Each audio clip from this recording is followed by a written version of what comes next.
अस्सलाम वालेकुम रहमतुल्लाहि व बरकातहू। जनाब अज माशाल्लाह एक बारी फिर मझ नस्ल की पट लियांदी है। बड़े दोस्त फरमाइश कर रहे हैं कि फौजी भाई A+ क्वालिटी चीज़ लिया दो जी रखने वाली चीज़ होवे।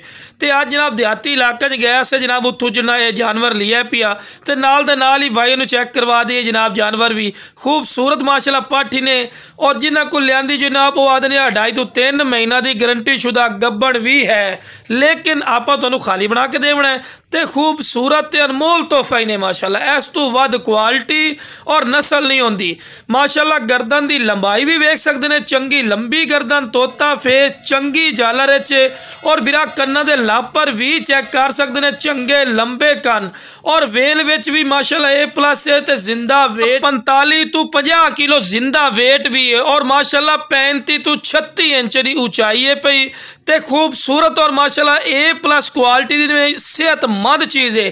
तो चारा ही बिरावां नूं खवा पिवा के विखा रहे हैं कि माशाल्लाह सेहतमंद और माशाल्लाह एक्टिव है।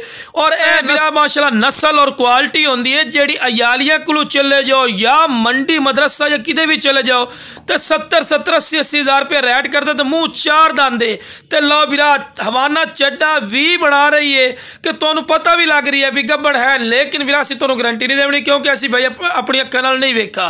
लेकिन मोटी थणियां दे विच ने मोटी थणियां दा यह फायदा होंदा है कि दुध वाली बकरी बनती है। जो सूआ देवे ना पहले सूए च 2.5-3 लीटर दुध वाली बनती है माशाल्लाह। अगर गब्बड़ निकल आवे तो लाख रुपये वाली बकरी है पी तुहानूं खुद भी नजर आ रही है कि महसूस भी करा रही है, लेकिन फिर असीं तुहानूं खाली बना के देना है।